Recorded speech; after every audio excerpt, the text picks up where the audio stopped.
Thanks everybody for joining. This morning I've got with me Matt Drewe, former infantryman, and currently is in software sales. Matt, appreciate you being here. Yeah, thank you for having me. It's a pleasure and an honor. I always like to start of just like around story, like who are you? What's the journey been? So if you kind of think of the 5-10 minute version, like who's Matt? What's your story? Who are you? It's an interesting question, one that I have a hard time defining myself. Who is Matt? I'm just a guy, I think, that I keep on failing forward, I guess. I don't know. That's the best way to describe me. So I graduated from high school, and my parents really wanted me to go to this seminary. So I ended up in a seminary. I was there for about a semester, about 6 weeks before I got called in by the dean of men saying, "Hey, you are obviously not caring very much about your studies.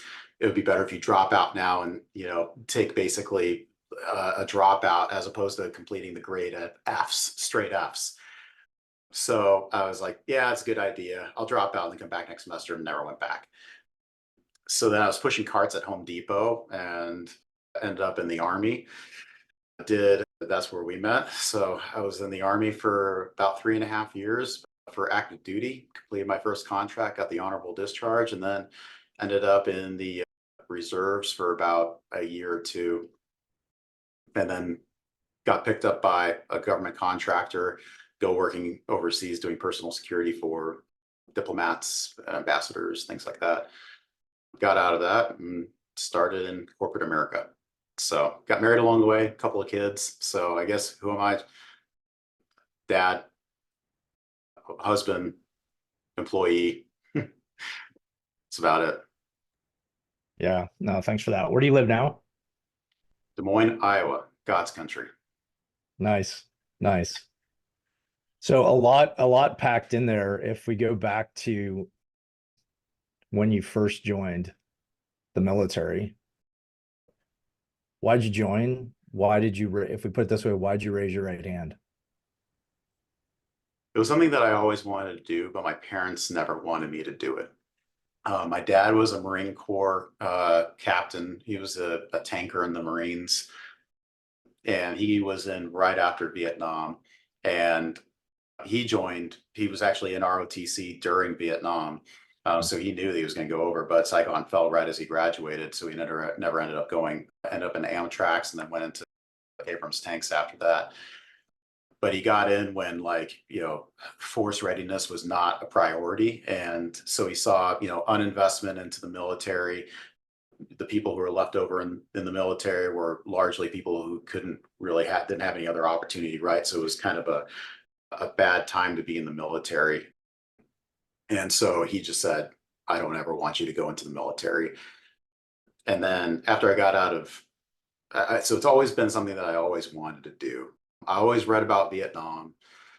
My dad always had all these books from his military days, and I would always read about commandos and special forces guys and, all of that. And so I always aspired to be that, but I knew I never had my parents' sponsorship. But after I got kicked out of seminary, which is what they wanted me to do, I was like, oh, may as well just go against the grain entirely, right? Just do something Double different. down. Double down on it. Yeah. So, yeah. And it was the summer of 2005 when, and all you saw on the news back then was the death count, right? Every single day was how many soldiers and Marines and sailors and airmen have been dying in Iraq every single day. And that summer of 2005 was the worst summer, or it was the worst time in Iraq by far at that point. And I was like, man, somebody's got to go and help. I mean, I want to be that guy. I want to go and help. Like, I always wanted to do this thing. I'm pushing carts at Home Depot, for crying out loud. It's not like my life's going to get any better. So I may as well go into the Army, and do something honorable and go and help. Yeah. Well, that's awesome. That's a awesome mentality. Move to the sound of the guns and in a really real way. Yeah. Yeah. Yeah. So impulsiveness is my middle name. So I was me and my buddy, we were driving back. We were hanging out with a couple of girls and we were driving back and we were like, dude, we're losers. Like we got nothing going for us. We got to do something with our lives. And I was like, yeah, we got to join the army. Let's go to Iraq. Yeah, let's do. And so we end up, the next day we were in the recruiter's offices talking to us and they're like, okay, why do you want to join? This is weird, we were like, yeah, we're just ready. Right. So they sent us up, they sent us to go get our ASVABs. And I came back and I got like a 120 GT score or something like that and a pretty high ASVAB score, right? Like basically I could do anything I want in the military. And they're like, dude, yeah, so what do you want to do? And I was like, I want to do like infantry stuff. And they're like, what? And they're like, yeah, I want to do infantry stuff. And they're like, no, you want to go do intel, go be an MP. You want to go do like any of these other things, right? Like where you have like a job after service, right? Where you can go and work, for Uh-huh. Northrop Grumman or something like that, right? Like you want to do that. You don't want to be a grunt. And I'm like, no, they're the ones who are like blowing stuff up and like kicking down doors. Like I want to do that stuff. The problem was I couldn't get an airborne physical because my eyesight was so bad. So like you remember I had big, thick Coke bottle glasses. I got the Uh-huh. nickname of Hubble, right? Because they'd be like, "Hey, what's the moon like today?" And like, "What's the weather going to be like tomorrow?" And so I got laser corrective surgery later, but even still, I still wear glasses because my eyesight's still so bad. But they wouldn't give me an airborne physical. They wanted me to have my first contract, and then I could, get the airborne physical or whatever. So, yeah, took the 11 Bravo contract, and I was in Fort Benning, Georgia, 3 weeks from that conversation with my buddy when I was like, yeah, we should join Wow. the army. Yeah. First thing That's, smoking. I Oh. love that. Yep. Yep. Let's just do it. Mhm. Thinking back, what were kind of the highlights and maybe some of the low lights, if you will, of your time in service? The highlights, believe it or not, like basic training was a big part. Like being able to graduate, like beyond high school, right? Because most people graduate from high school and that's a sense of accomplishment. But it's like an extra sense of accomplishment. Like, people are going to graduate and have a college degree, like graduate from basic training. I was like, yeah, I'm like doing something with my life. Like I'm progressing towards something, right? Like I'm building a career. Like that was a pretty big highlight for me. It was a sense of structure that I really needed and wanted. I felt like I had finally found a place in the world. So that was a large haul. Other highlights, I think learning how to be a part of a platoon or something bigger than yourself, especially in a society where it's a lot about individuality and what you are and your sense of, value, in society, as opposed to like, you don't mean shit. You are going to be a part of this thing and you're going to do what you're told. Like that's a very different mentality, right? But one that lends very well towards later things in life where you have to participate in the team. That is, that was a huge highlight for me as well. And all the friendships that you build as a result of that, right? People that you meet that you never thought that you would ever be close with, and they become some of your best friends. And then I think if I were to say like the single biggest highlight of my military career was watching Ramadi go from this hellhole on earth for 6 months where, it was one of the most dangerous places on all of earth to unimaginable peace where you could walk down the middle of the street in the nastiest neighborhood with no body armor on and be completely safe. Like Yeah.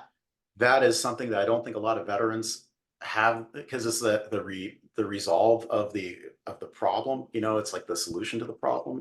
I seen the outcome of what you did. That was amazing. Yeah.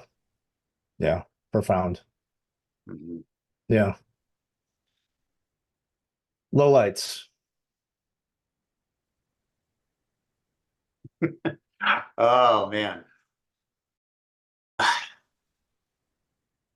I think, and they all have to do with me and who I am and the buffing of the edges of my personality. But man, low lights, showing up to PT formation wearing green socks instead of white socks, forgetting to shave, mouthing off to an NCO when I shouldn't have. Green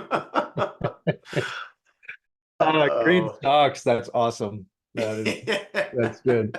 I I thought I got away with it because we were wearing it was cold in Colorado, right? When we're doing these PT formations.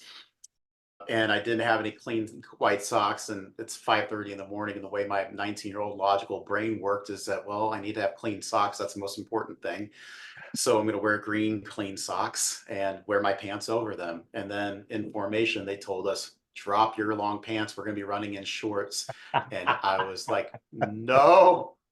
And I pull down my pants and I'm like in the middle of the formation. I'm like, where we take the right face to go, march out towards because it was a battalion run too. That was even worse. Nice, nice. Yeah. Yes. So we make right face and start walking.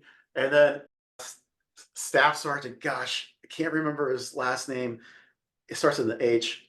He was from second platoon, I think. Because my squad leader was someplace else. I think he was on dental or something like that. And so he walks up to me because he was going to be the cadence guy leading us out. He's like, "What in the name of God's green earth are you doing wearing green socks in my formation?" I'm like, they didn't have clean white ones. They're And he was clean. like, oh, you didn't have clean. Makes sense. Makes total sense. No problem. I got you. And I was like, no. Yes. Yes. Yeah. So so there's a lot of Drewisms that happen that are like that, throughout my life. I've done a lot of push-ups. Strong Rangers and Smart Rangers, right? Exactly. I got strong before I got smart. I'll say that. Yeah. That's good. Other low lights, you know, I think you always prepare for like the worst parts of combat. You always ruminate about it, especially as a grunt. You're going to think about it. You're going to have a lot of beer laden conversations with your buddies about it in the barracks before you go. But there's things that you aren't prepared for that happen. Like the thing that I talk about a lot is like I hate war. Even though I signed up in a time of war, my belief is that peace is born through a strong military and strong military presence. And so you can't have peace without a strong military. But the outcome of, push come to shove is awful. Like war is an ugly, ugly thing, especially for the civilian population that lives there. I mean, watching kids go through it, like it's just devastating. I hate that. But I'll wrap up on another highlight that I forgot about though. So I went through the recon platoon selection right before I got out. It was like May, and I was kind of on right before I could sign up to go do another contract and finally get out, or I could, re-up. And so I was like, I always wanted to go to SFAS, Special Forces Selection. And I was like, well, maybe recon would be a good metric to see, like, can my body handle it? Because I had a lot of injuries that I had endured from the previous deployment. So I went through it and I learned a lot about myself on that solo land nav course. We could basically beat the crap out of you for a couple of days and then send you out on a land nav course, right? To go do land nav entirely on your own for, about a day and a half. And you learn a lot about yourself on that land nav course. Like this one time it was like my last land nav. It was starting to snow. It was like, yeah, it snows in Colorado in May. It happens. It's weird. So it was starting to blizzard. It was like 10 o'clock at night. And our cutoff time was at midnight. And I knew where my last point was, or it was like second to last point, and it was like right on the other side of this ravine. And I was like, the ravine should be like right there, but I think I'm right here. I don't see the ravine anywhere though. And I was like, and I've been walking for like an hour and a half trying to find this dang point. And you know what it's like? You're frustrated. Yeah. You're just you're tired. You're hungry, and like you're just like, I should quit. I should just. This is so stupid. Why am I doing this? And I'm like, I'm not gonna quit. Yeah, all right. I'm gonna walk until 11 o'clock, and if I don't find it by 11 o'clock, then I'm gonna shoot my flare and I'm done. I'm done. I'll walk to the road. I'll call it a day. Like I literally cannot find this thing because I just don't know where I am. Like I know in the grid where I'm at, but I just don't. And so I'm like walking, I'm like, the ravine should be like right here. And as soon as I said that, my foot hits the edge of that ravine. I go on the end over end. The rucksack hits me in the back of the head with that steel frame. Yep. And I'm like laying at the bottom of the ravine, like it's like 15 feet to the bottom. And I'm like, oh, like everything's hurting. And I get up and I kick my rucksack and I'm like, stupid rucksack. This is stupid. I want to quit. I'm just done. I'm done. All I want to do is just pop that flare and I'm done. And I was like, the point should be on the other side of this ravine. If it's not on the other side of this ravine, I'm just going to call it a day. And so I get up on the other side of the ravine. I leave my rucksack at the bottom of the ravine. Bad idea. I'll get to that in a second. Get up to the top of the ravine. I'm like, there's my point. I found my point. My point was right there. And I sat down and I was like, I just soaked it in. I was like, man, isn't this like life where, you're so close to your success or your accomplishment Yeah.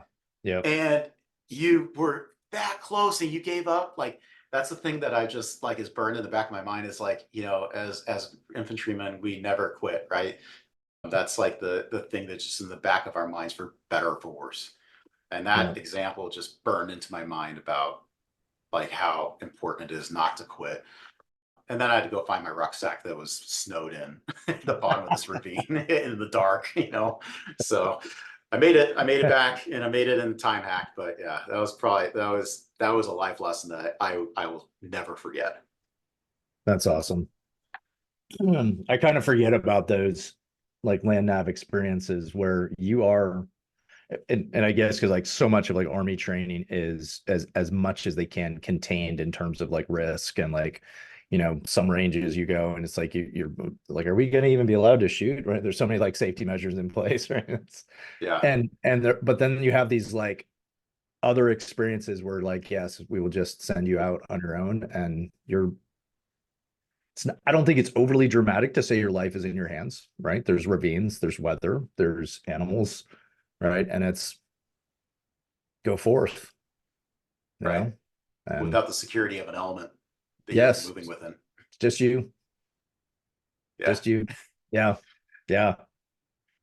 That's Hope cool. your handwriting's legible. Yeah, right. Yes.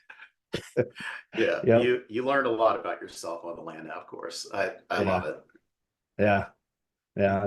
That's a good story. That ravine. And yes, I think all of us have been there of the, maybe I should just quit, and that's good. It's good. Yeah. So let's talk a bit about transition, and transition I think is a funny word for the military because usually it's about like that period when like you go from being in the army to getting out, and whatever time we want to put on that, it's kind of like that first movement out, like a transition out of the military. And yet I've come to see that it's not like the time's a little fuzzier, right? Because it can actually be a longer process and layered and kind of multiple points on it. But I want to talk for a minute just about that first phase of the transition for you, deciding to get out, like what ultimately led to your decision to get out. What was that like getting out? And then what did you do next? And how did you decide what to do next? Yeah, that's a great question. So we got back. I went to recon selection. Body ultimately, I did not feel like my body could handle any further abuse. I fell out of a helicopter in the 07 in 07, which really messed up my back. I had TBI from it, neck problems. And so I realized like if I couldn't go on and go to selection and succeed, like it wasn't just enough to go to selection, but I wanted to go and succeed, right? then it wasn't going to be worth it to me. So it was, and it was either like, and I talked to another mutual friend of ours, Brian Peterson, about going to Ranger Battalion, because that always seemed like an exciting thing for me as well. And it was going to be one of those two options, but I just knew my body couldn't handle it at that point anymore. So I applied to Arizona State University for pre-med because I had gotten EMT training while I was in the Army, and I always appreciated the medical side of what we did. And so having all that extra training on the medical side kind of inspired me to go and think of like, oh, I could be a doctor. So I applied to pre-med and got in, and so that was kind of like my first avenue of approach. Use my post 9/11 GI Bill, go be pre-med and go enjoy Arizona State and all the things Arizona State has to offer a freshman who's going to be 23 years old, right? So, and then I met my wife about 3 weeks before I got out of the Army. And I knew that Arizona State and our relationship, if I want to put any sort of weight into that, was not going to be like a good thing. Like it was these two things were in conflict. And when I was going through the TAPS briefings on the way out, I ran into this guy who's recruiting contractors to go be like mechanics and IT people and all of that. And so I talked to him. I was like, "Hey, so I'm 11 Bravo. Here's my ERB. Like this is all the things I've done and my schooling and all that." I was like, "What do you see for a guy like me?" And he's like, he started laughing. He's like, there's nothing for guys like you. Basically, you go sit on a tower, if you want to do security, like, and I'm like, I've already done tower guard before. Like I did that as a private. I don't need to do that again." And I'm like, Yeah. sounds kind of boring. And he's like, "There's also Blackwater too." And I was like, I could do Blackwater. That's awesome. Like I saw those guys rolling around in the green zone, like Yeah. they're Right. pretty cool. Like I would do that. Had no idea, what they got paid or anything like that. I just threw in an application and I got a call from the recruiter like the next day. And Yeah. so started talking to my then girlfriend. I was like, "Hey, so maybe I'm not going to Arizona State. Maybe I'm going to go do this Blackwater thing." And she was like, "Cool." And then going through their pipeline, they lost their contract actually as I was going through their pipeline. And so I had to wait a few months and then get over into triple canopy. And so I ended up going through triple canopy and their schooling, and I ended up getting deployed November of 2009. So I ETS'd officially December of 2008, but I actually left the Army in November of 2008 with the leave that I had saved up or whatever. So it was about 12 months from end to end that I got my job.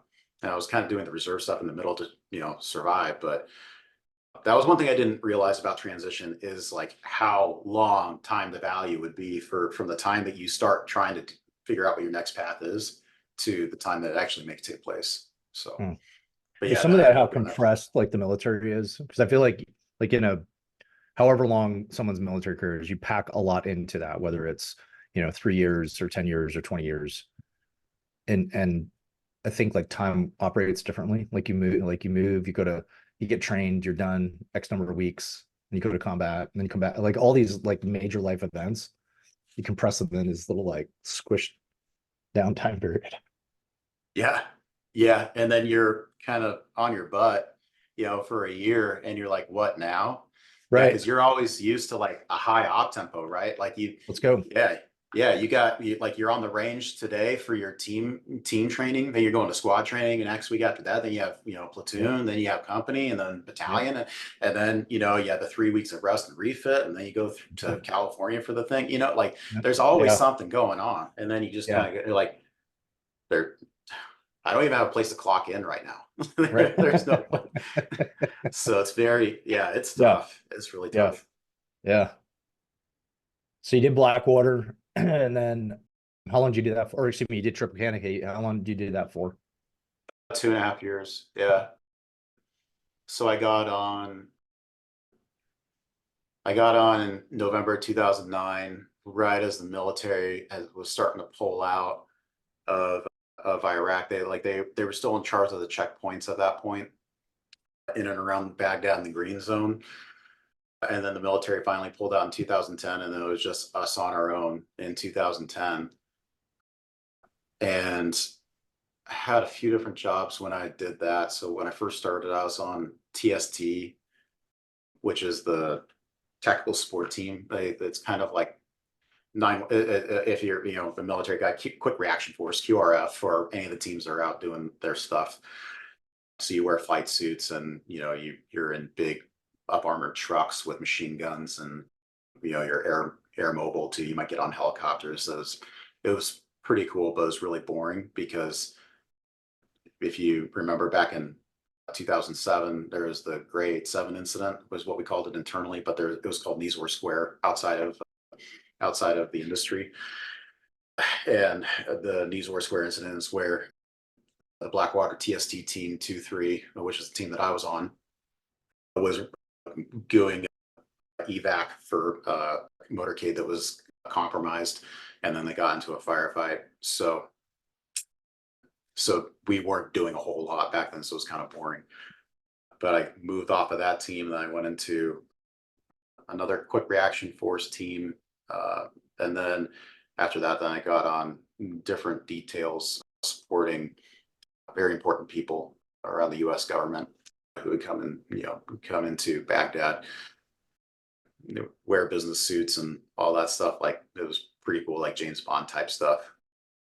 And then after that, then I ended up on a kind of a recon team, call it Advance, where we do all the prep work, all the reconnaissance for receiving the motorcade after us. So we're like a very small team and totally on our own, like with no support.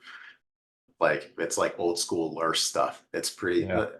I don't want to equate it to that. Like, those dudes were like so much harder, but it was like kind of cool. Like, dude, we're out on our own. Like, there's nothing out. Like, there might be a drone watching what we're doing, Yeah. but we are on our own. So Yeah. yeah, but Was that that was thematically, was that once the military pulled out in 10, did you have that sense even at a bigger level being on your own? Or did you feel pretty secure, I guess, in what was there in terms of contractors and support?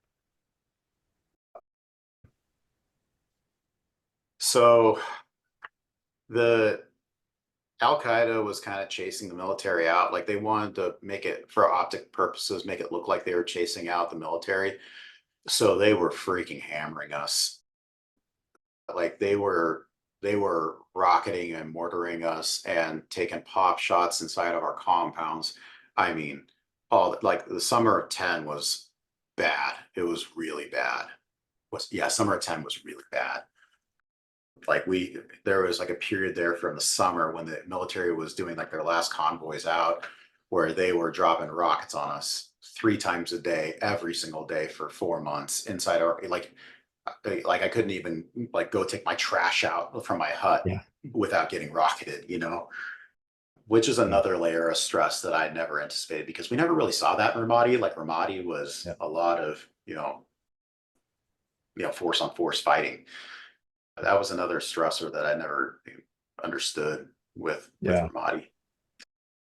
But yeah, there, like, after the military pulled out, it got bad because there were other guys in the contracting circle where they didn't have the same type of sport that we did,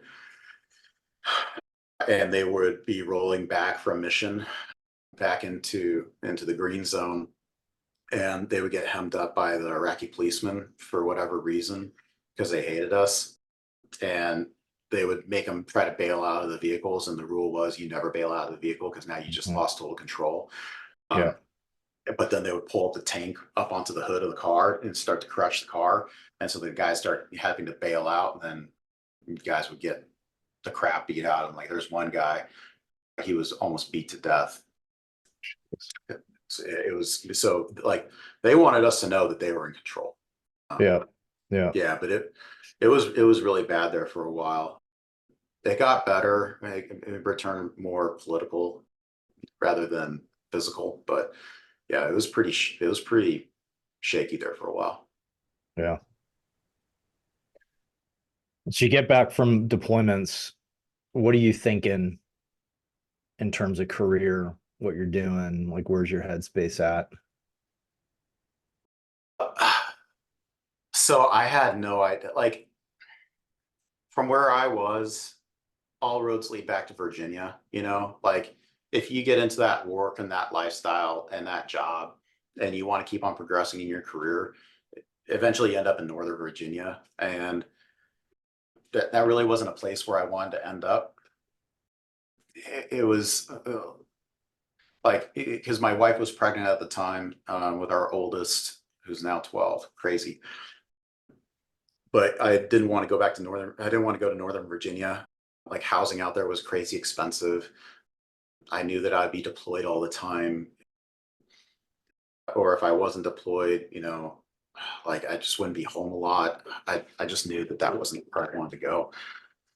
And I was graduating with a degree from University of Phoenix, the Harvard of online education. And I ended up trying to find a job based on just having that bachelor's of science in business and just putting in like 400 resumes, trying to do anything from like operations management to human resources to like, I was like, I just need to find something. I just didn't like, I didn't know much about business.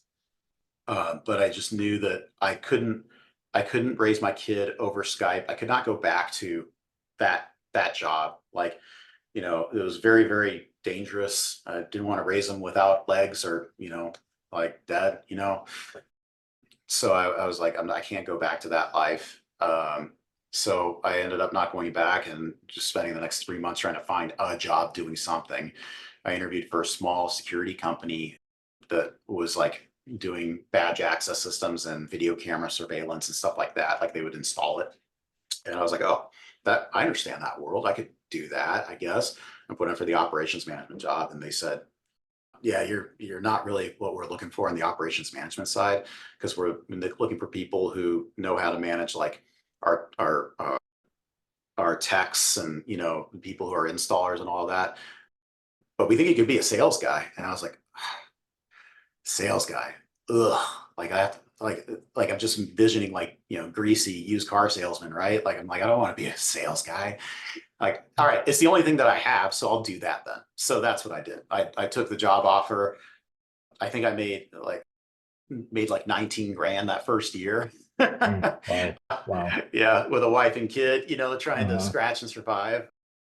But but the next year I was like, I started seeing progress and success. I was like, oh, I guess I could do this. And then it turned into a career. Had no idea that it would be, but it, yeah. What do you like looking back now and having done kind of multiple forays into non-military career, whether kind of looking at higher education and then completing your degree and then contracting, getting into sales, different types of sales along the way. Like looking back to your initially transitioning self, what value to the marketplace did you have and do you have that you didn't realize back then as you got those like no's from different people, or you're just an infantry dude and whatever? Like looking back now, what would you kind of sit by your past self and say, hey, this is some value that is actually there? probably probably I mean maybe some of his personality, how I would mouth off to an NCO and go in the push-up position. Well, there's actually marketable value to that, is like Yeah. you can show up to, if you're not willing to shut your mouth, there's actually a job for you in sales. So, Yeah. so for better or for worse.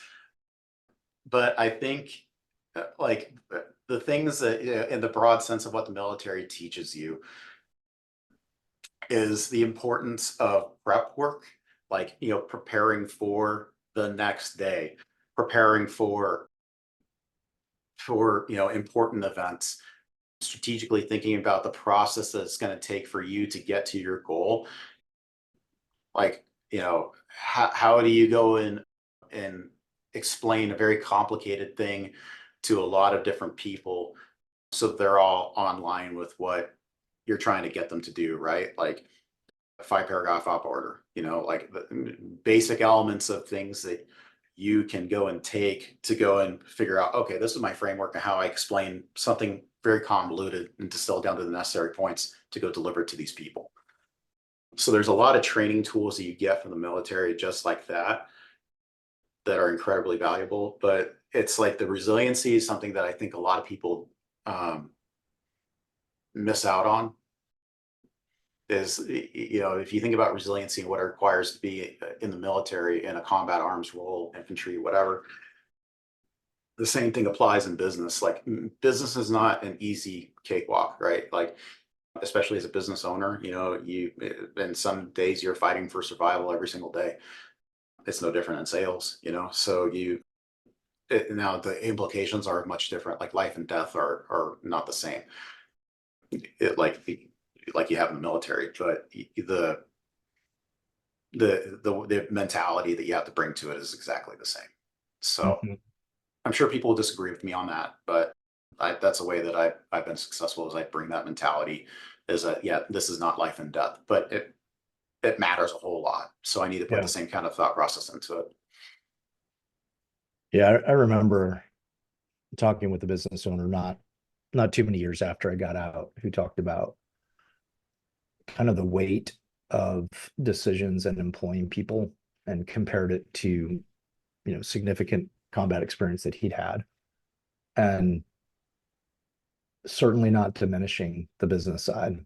If anything, saying it can be even harder because it's people's livelihoods, right? And it's like, it's just on you, right? Like, you're making the decisions that go one way or the other.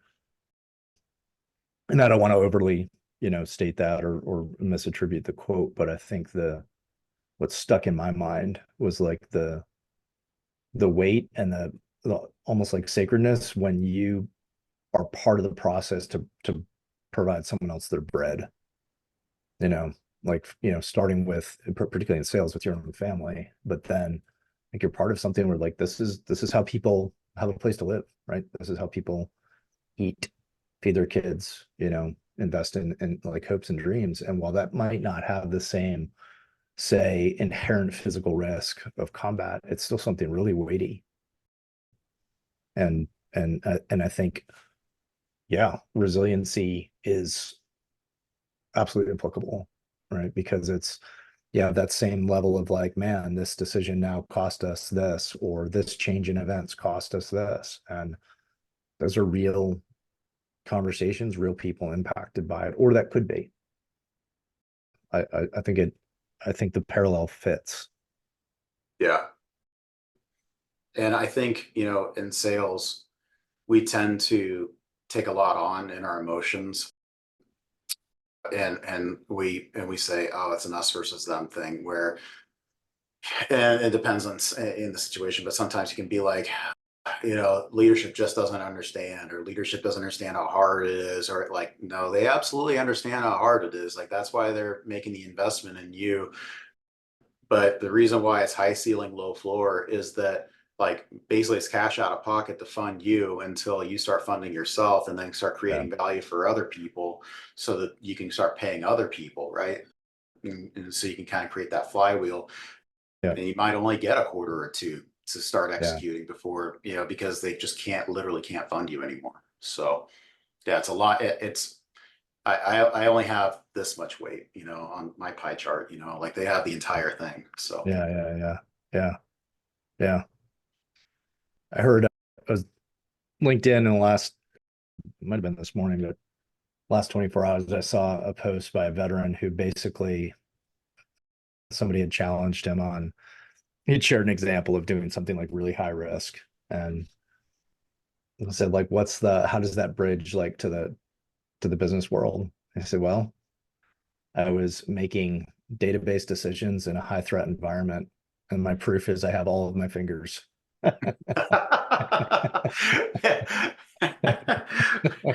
What were your KPIs? Well, That's right. do I get to maintain these? Yeah. Like, that's brilliant, right?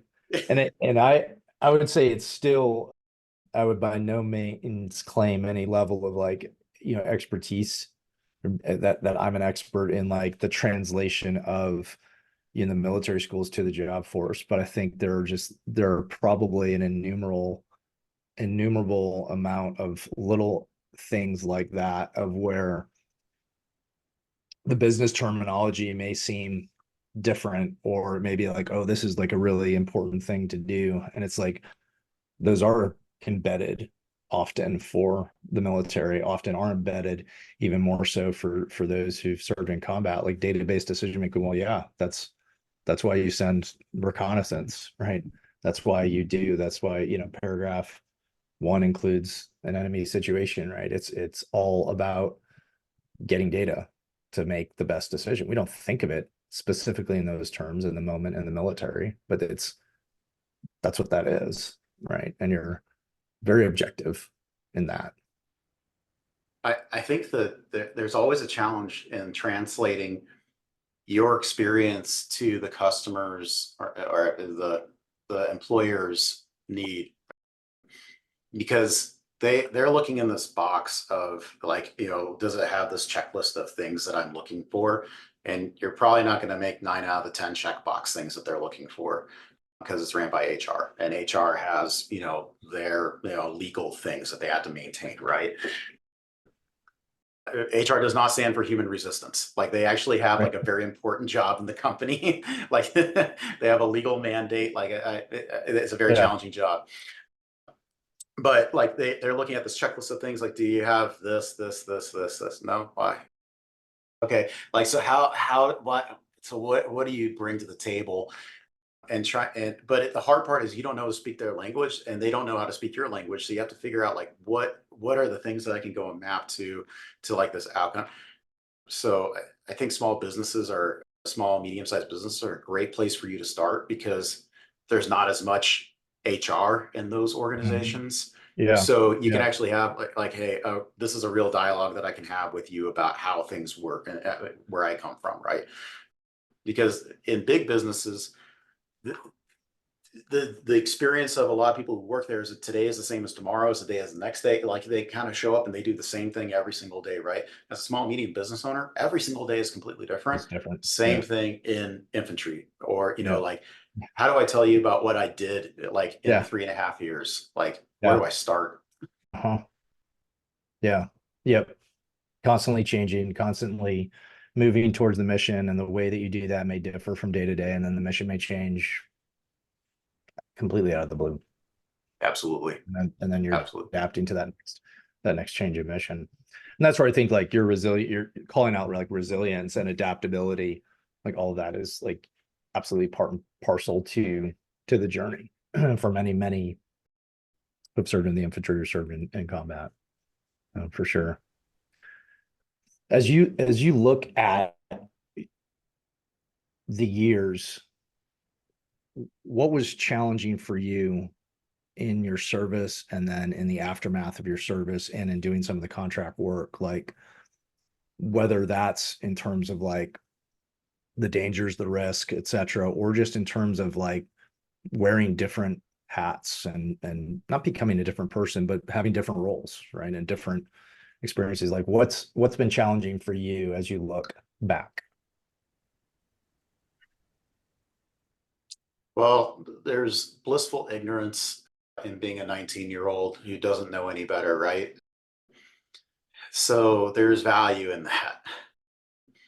Like, looking back on it, like as a, somewhat mature, 37-year-old, I'm like, oh wow, this is that was quite a life. I think that the challenges that I went through were first trying to figure out who I am, like trying to figure out myself, like what's important to me, what are my values, what do I want to be when I grow up, those types of internal introspective conversations that I want to have. But like specific scenarios of like, emotionally challenging things that you go through in the military, in a combat environment, for sure. Losing friends is always going to be a tough thing to do. You expect that it's going to happen, but not to that guy, right? Like, those are always like, you always think it's going to be you. Like, I don't know, there's like some sort of romanticism that happens where you're like, I'm going to be the guy who's going to give up my life for my friend. Well, the other guy's having the same conversation in his head. you know, and then it happens to him. That wasn't supposed to be him. It was supposed to be me. And then the guilt thing happens, right? There's those things that happen. You know, there's always split second decisions that you have to make that, you know, have life or death outcomes, right? You have to carry that emotional guilt for the rest of your life and hopefully deal with at some point and forgive yourself for it. Though there are those things that you have to carry. I won't get into the specifics of it, but there are those things you have to deal with. And that, but then going to contracting, which is a totally different thing because you're considered a bomb and bullet sponge as a contractor. Like you're not supposed to fire your weapon. Like if you fire your Mm. weapon, you're going straight to Iraqi jail. You are like, do not pass go, do not collect $200. Nobody's coming to save you. Like you are going to be rotting in Iraqi prison. You're a figurehead at that point. Mm. If you have to fire your weapon, you know that you're like, it's your ultimate last resort. So knowing that as a weight, carrying that as a weight, like you accept that as a risk. Once I got married, I thought about it in a different light because I was like, well, my wife can be a widow, you know, and she'll find somebody else, and that's fine. But once I had a kid, when my wife became pregnant, I started thinking about that a lot. Like that was Mhm. something that I could not stop thinking about, and so that weight of being a soon-to-be father, operating in a high-threat environment, was extremely mentally taxing on me. And I can't imagine what it was like going through, you know, the 06, 07 deployment as a husband or a father, because that would be all that I think about. Like there's like blissful ignorance in being a 19-year-old who has no relationships or kids, right? So yeah. And so like coming out, I guess on the mental health side and how that translates, it took me I was in denial for a long time about what the impact was to my mental health. Like I've had a few breaking points, but one of them was on Memorial Day in 2011. Like Memorial Day is always a really tough day for all of us, but I was with my wife in Iowa. We were still living in Colorado at the time, but we were visiting her folks in a small town called Burlington, Iowa. And I was out, I think it was we were at a family reunion, and I had gotten fairly drunk. And I've always been a good drunk. I'm not a bad drunk, but I got fairly drunk, and I was thinking about, like, I was just ruminating on the car ride home, being very quiet. And they're trying to talk to me. My wife and my wife's parents were driving. They're like trying to talk to me, you know, and I was just very quiet, very introspective. And I go inside the house, and it's like 10:30 at night, and I lace up my running shoes and put on running shorts and a tank top. And I just say, hey, I'm going for a run. See ya. And I go out for a 2 mile or a 2 hour run. And I'm running through thickets, cornfields. I fall down a bunch of times, bawling, crying, you know, like I'm just like, Mhm. and I'm just out for, and so I make it home. I mean, it's probably like midnight or 12:30. I'm exhausted. I probably ran like 13 miles, and like they were just worried sick. Like they've been out looking for me for 2 hours, and they're like, "Are you okay?" I mean, I'm stone cold sober at this point. I've been running for freaking Yeah. 2.5 hours, you know.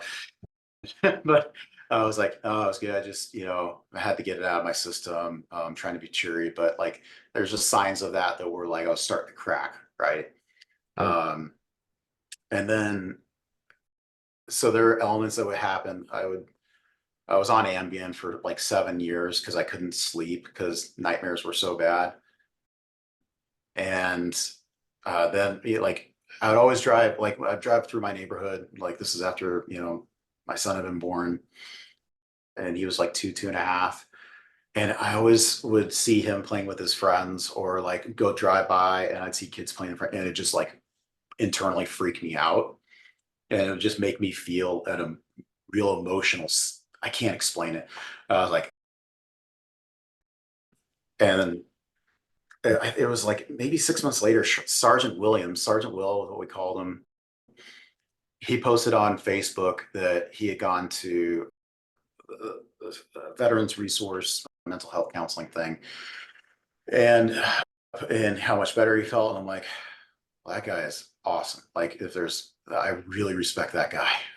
Like, if he has the bravery to go and talk about it on Facebook, then this must be real. Like I gotta go talk. So I called him on a Saturday. We talked at like 9 o'clock in the morning on a Saturday.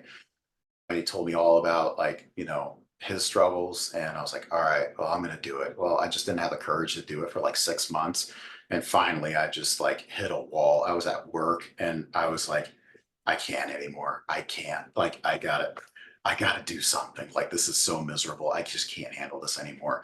And there was a vet center like a mile down the road that I drove by all the time. I'm like, all right, I'm just gonna go in there. So I went in there and I talked to somebody, and that started my journey. Awesome. Good for you. Yeah, that's one thing I can't underscore is the importance of having courage to do that. Like I don't know why we feel like we have to be so strong that we can assault the objective and overcome all those obstacles with strength.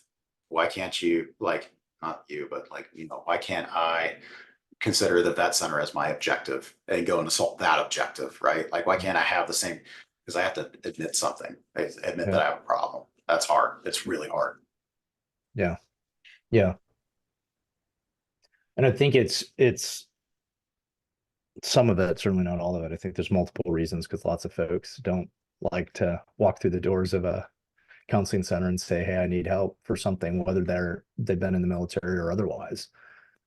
I think an added challenge though is that the focus is so much on the mission throughout your time in service, particularly in the Army, particularly as an infantryman in the last like 20 plus years.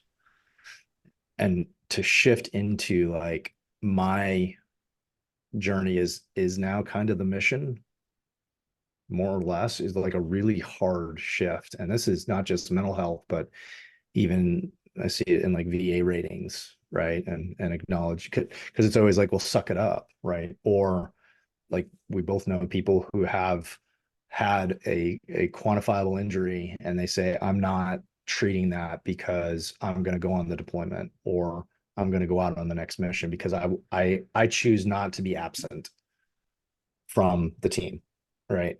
And so it's all about like suppressing the injury, whether it's physical or psychological.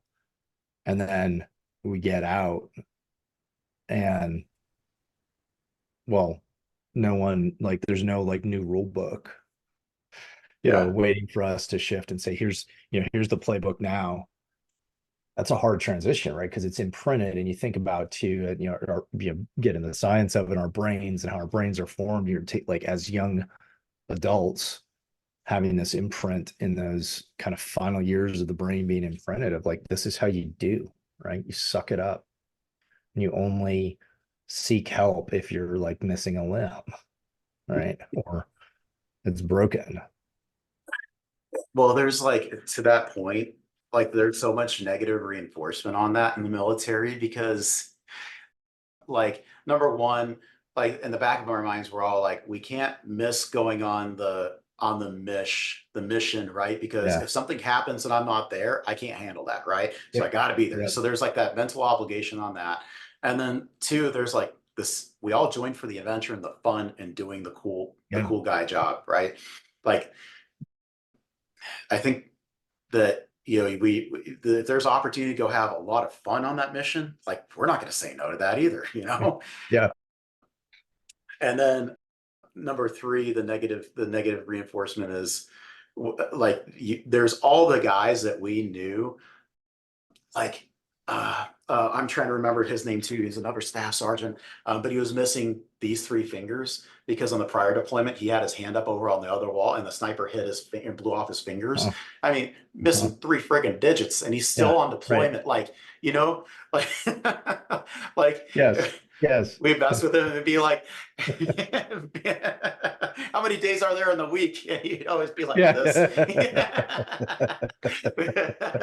But like, and then you joke about it, right? Like, so there's like Uh-huh. all this Yeah. negative reinforcement that happens, like with like how we treat injuries and how we treat ourselves. And then also there's the malingerers that we all know there's real malingerers that are out there. Yeah. And Are they a problem? Sure, but not pervasive problem. You know, we don't want to be a part of the problem. So there's a lot Yeah. there, Yeah. a lot of Yeah. problems. A lot of messages, and then you never.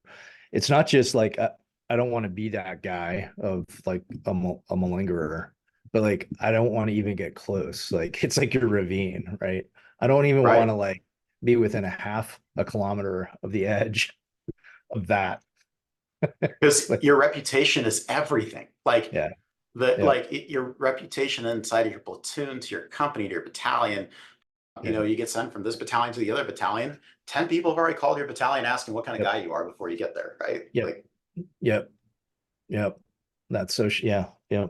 Social credibility, reputation, the honor shame, right? And then there's like this right. intrinsic shame associated with like seeking help because maybe you're and I've heard it this way too from someone I've got a lot of respect for who says, the passion in the unit that he was in was like no one wants to be the weak link. Right. Like that was the driving passion. And so it's like anything that might cause me to be the weak link, let me slip away from that, and Yeah. dodge it. Yeah, Yeah. exactly. Yeah. You don't ever want to be the reason why, you know, like you've already probably forgot something on the packing list once in your career, you know, Right. you don't, you don't want to be the reason why the mission fails either. Yeah. So Yeah. yeah. Yeah. Did you find help the first, like you walked into that VA facility you've been passing? Were you successful in getting help on the first try? Like, did you get a provider that was like you connected with? Did you have get through, or did you have to like kind of weave the system a little bit? Did you have some false starts? Like, what was your experience like? That's a great question. So in talking to Sergeant Will, he prepared me. He's like, if you have the courage built up where you feel like you're ready to go and talk to somebody, he's like, you have to take advantage of it right now. Like, don't put it off for another week because then it's never going to get done. You have to go and do it right now. So that, and then when you show up, tell somebody, I need to talk to somebody right now and it cannot wait. Like and I think it's like I'm a danger to myself or other people or something. Like Mm. there's like the code words, right? That you have to say. And then once you say that, boom, like it's there's a, okay, we're getting your resource right now. Um, and so like, and I had a mental problem with that because I'm like, I mean, I'm not going to hurt anybody or myself or like, and he's like, I mean, you could like, if you're bad enough that you have to go and talk to somebody, you know, Mm. like you're in such a bad shape, you have to go to, then you are, and you've been putting it off for years, you could go down that path pretty quick, right? And Yeah. you better stop it now before you go down that path. I'm Yeah. like, all right. So, you know, so I ended up going and talking to somebody that day. And it was kind of like, so it just opened the door, I guess. Like I went and talked to this guy for one time, told him about the way I was feeling, and it was better. And it was Memorial Day that was coming up. And he was like, yeah, we get really busy this time of year. A lot of guys coming in. You know, we have talk therapy that we'll do. I'm like, I do talk therapy. I don't want to sit in the circle and Oh, like I'm yeah. envisioning like I'm sure it's not like this, but the thing from Fight Club when Edward Norton gets smashed into that guy's like breasts, you know, the sweaty guy. I'm just like envisioning that. I'm like, I can't do that. Like, I'm sure it's not like that, but That's um, great. so that so I did that. It was like kind of a one hit wonder. I did that, and then I felt better like because I actually like let it out. Like I Yeah. started like letting it out. Like I opened up the door and I vented a little bit. I was like, oh, I felt a little bit more at peace. And then that must have been 2015. Yeah. And then in 2016, I started really thinking about like, man, I've been on Ambien for a long time. Like I've been using it as a crutch. That talk therapy that I went to that one time seemed to do a lot of good. I wonder what else is out there. And so I started doing research and found out that there's actually some clinically proven therapies, like tested peer-reviewed research to help people out as they're going through, unpacking trauma. All right, so I picked a date. I think it was like summer of 2017. I said, I'm going to get off Ambien this date. Like I'm going to start doing therapy before then. So I'm going to get off of it and never look back. And so I started going to therapy. I showed up to the VA, whatever building. Oh, because I was going to the VA for my health stuff anyways. And so I showed up and I was like, so how do I get involved with, like, I want to go to mental health counseling. Like, how do I do this? And they're like, say these keywords, go to this building when you do, and they're going to get you on the schedule and they get you to repertoire, right? And so I did it. They got me scheduled for like the next week, and I had a telehealth. So, basically Zoom with my provider, because I just was more comfortable with doing something over a TV screen rather than person to person, right? And then I went through cognitive behavioral therapy, and I think it was CBT and like one other thing too. And it was tremendously helpful. Oh man, like it was hard. It was incredibly difficult to go through it. Like I don't want to spoil all the surprises or the secrets for those who haven't gone through it, but you're going to have to be very thoughtful about these events that have traumatized you. And before you go back to your next meeting with your provider, you're gonna have to do your homework, and it is not comfortable doing that homework. But once you get into that rhythm, then you can see like, wow, okay, I crossed that thing off. It's like crossing off the to-do list, right? Like I got through Yeah. that thing. What else is out there that I can go through? And then you can start crossing more and more things off of, Yeah. right? So, and they discover more things, and yeah. But then, yeah, I've ended up going back later, as recent as like the last couple of years, like talking about stuff outside of my military service, like connected to my military service, but not really, and try to help process some stuff around that. And they give you the buzzers in your hands to as you start talking Yeah. through those emotions. EMDR. Yeah. Yeah, yeah. And I can speak highly about that as well. So yeah, there's a Yeah. lot of tools out there for people, a lot of tools. Yeah. I really like that. What like Sergeant Will said of like, once you get the courage to go, just like do it. Cause it is something I think that can wane. And I think, and just like anybody's listening that hasn't gone, it's like, it's hard. It's hard to walk through the door, right? Whether that's a phone call, whether that's a Zoom, whether that's actually physically walking through the door. And what unfortunately happens too, and it's, I don't necessarily say this with blame, because different things work for different people and different people connect with different people. But sometimes people walk through the door and like they don't have a good experience for whatever reason. And then that's so easy to then say, like, I'm out. Like this confirms all my suspicions, right? So I'm a hard pass on anything more. And I think digging into some of that grit, determination, kind of that mission focus, it's like you just you dog it until you find what's helpful.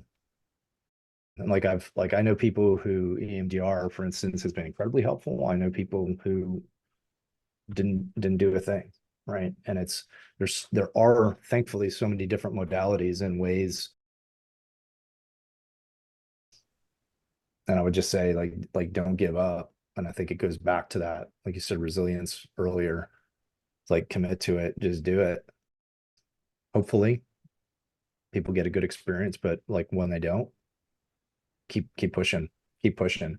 And it's, we don't like to think of it this way, but like it is our, we are owed that. Like it is our right, if you will, as veterans. And this is something like I struggle with, about even getting like a VA rating, and like, well, is it like, is it from my service or is it from like other stuff in life, and like all this, like the law is as likely as not, it's 50% is the criteria. So if you've got a problem and you're like, well, it may have been because of this, or maybe because of my military service, if it's 50-50, the tie goes to the runner. and Mhm. and the law gives the benefit of the doubt to the veteran, and then it becomes your right. It's not a favor. It is part of the contract, if you will, that the American people has made with us, the veterans. And it is that simple on some levels. Yeah, yeah. I'm glad that you said that, because I firmly agree with it. And I also, because when I got out, I didn't go through the VA rating. I was like, no, the VA is for guys who lost legs, right? Like, or, you always equivalate what you've gone through is not as bad as somebody else, right? Right. And it goes, I wish that I knew where this comes from psychologically. I'll probably think of it, on an introspective journey at some point. But like, it's the same thing as, oh, I was in Second Infantry Division. I'm not nearly as badass as somebody who was in Ranger Battalion. And then the Ranger Battalion guy is like, oh man, I wasn't like that 18 Delta, Yeah. and then the 18 Right. Delta is like, well, I wasn't nearly as awesome as that, D boy, Yeah. like, Yep. and then he's like, well, I wish I would have been a part of Gray Fox, like there's always like another like level Yeah. of whatever. Yeah. Because I've heard, like, I've talked to like Delta guys, and they've been, and they like at the height, the pinnacle of the pecking order, like food chain, right? Like they are apex predator, right? Like they are the Yeah. best at what they do. Yeah. And they're like, yeah, I got out. I really wish that I did this other thing. Like I'm not as awesome as this other guy. And you're like, dude, shut up. Right. Yes. Like Yes. do the long walk. Like you are cool, dude. Like like like that was the coolest thing about contracting is like I got to see the dissection of all these different people, be in the back of these like up armored Suburbans, like laying down, hiding or whatever, with like, up armored kit and like, flight suit and all this stuff, like trying to like be low profile, and like Yeah. you're laying with Yeah. another guy and you're like, so what did you do for a living before you did this? And he's like, I was in Delta. And you're like, what? Like, and now you have like 3 hours of conversation. You end on that and you're like, Yeah. dude, I guess we all have the same problem at the end of the day. Yeah. Like Yeah. we all have this inferiority complex, which Right. Yeah. like we're there's a term that I heard about people who apply to like the top 25 MBA programs. It's like unconfident overachievers are the people, and it's like, dude, that is Interesting. like so us. Like, Yeah. Right. Right. Yeah. If I didn't do that, I'm not anything, whatever that is, whatever that next thing is, or that next level. Right. yeah, And then, exactly. yeah. Yeah.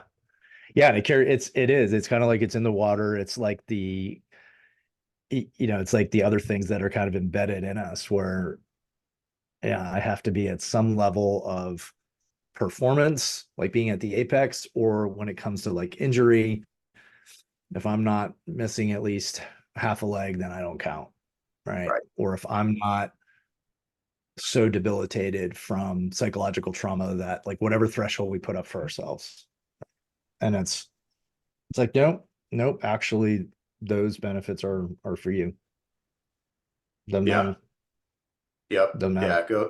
Go take like your family will thank you for it. Like if they haven't told you like that you need help and you know that you do, they would love to tell you, but they can't for some Yeah. reason, right? And when you go through it and you come through the other side, they will thank you for doing that. Yeah. Like I know that my relationship with my wife has benefited dramatically from it. There were, some low points in our relationship that were caused by me because, I just couldn't get out of my own head on Yeah. stuff that create an argument about something, things like that. And it was all stuff that I created, it Yeah. was because I wasn't willing to address the situation. Yeah. Yeah. Thanks for sharing. Yeah. Yeah. Appreciate that. Yeah. Anything you'd want to say specifically to anyone that's either in transition, however long that is, and that's, let's say again, transition could be, a day, a week, a year, a decade, the rest of your life, like in terms of that's how significant military service is. But anybody that's in transition, thinking about some things or wrestling with some things, or that's anticipating who's currently serving, anything specifically you'd want to say? Yeah. So set realistic goals, number one, based on the world that you know it today. Like a year from now, where do you want to be? 5 years from now, where do you want to be? Stop at 5 years, but a year and 5 years, you should have a rough grasp of like where you want to be in life when you get out. like, and I'm talking about like the position in life. Like, do you want to be a business owner? Do you want to be an executive at a company, or, whatever, right? Like, yeah, I really want to do these things. Okay. Now, this is where you reverse plan back from that, and you start breaking down these goals very granularly, and say, okay, in order to be an executive at a company, I have to go and have a 4-year college degree. How do I do that? Right? What kind of credits do I have to go and get into college today? Like, that can go knock out my general education stuff. Like, these are just like kind of basic planning blocks. And then, you got to put it all on a board, right? Like, kind of build your visual sand table of what it's going to take for you to get to, Yeah. your objective.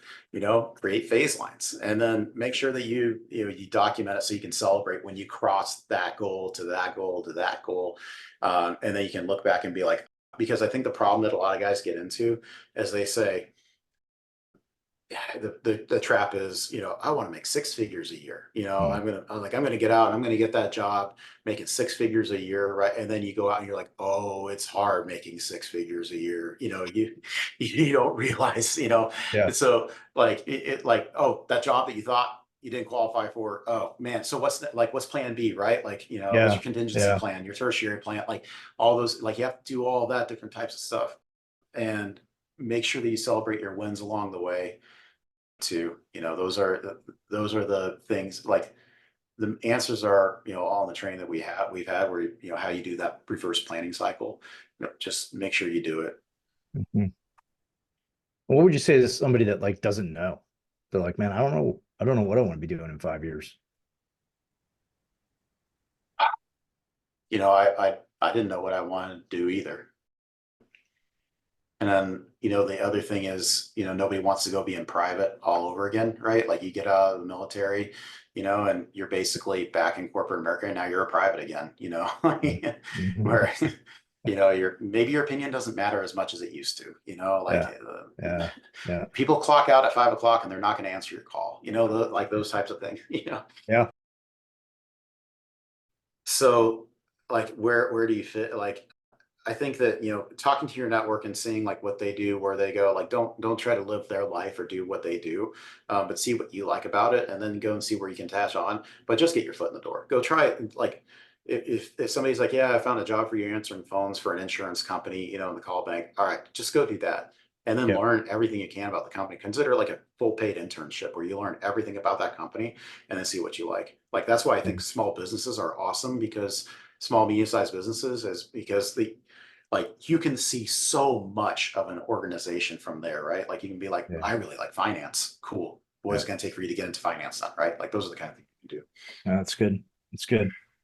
Yeah. Yep. So, Well, thank you. Good yeah, thoughts. thank you. Yeah. Good to hear your story too. And congrats, man. What do you do currently? Like, what is your current job to the novice? How would you describe what you do and what your title is? So, I am in enterprise software sales, which I've done for, I guess, depending on how you count it, well over 10 years now. So there's two different types of sales. There's business to consumer, which is, I'm selling directly to you, the end user consumer, as, like, for your personal life. And then there's business to business sales, where I'm selling directly to a business to go and make their business, better, right? That could be anything from, selling them the plan to washing their uniforms every single day, all the way to the computers that they use every single day, to, the software that runs on that computer. So I've kind of done enterprise software sales and enterprise sales all over the industry. But right now, what I do is I'm I'm kind of a specialist, if you will, for a very particular type of data. The company that I work for is basically iCloud, how iCloud works for your phone, where you back up your phone automatically to the cloud, so that if you lose this thing, basically this is a throwaway device. You don't need this anymore. Go get your new phone from the store and download it from iCloud, right? Like, that's kind of like what I do. Is I work for a company that does that, but for businesses like, big banks and, healthcare institutions and things like that. And so I'm a specialist on a this special type of data that organizations have. And so I'm a liaison, I guess, between between business units in a sense. So I interface with customers all the time and work with a lot of internal teammates. Nice. Thank you. Yeah, thank Thanks you. again for being here, and talk again soon. Yeah, thank you, sir. All right, see ya. All right. Bye. Have a good one.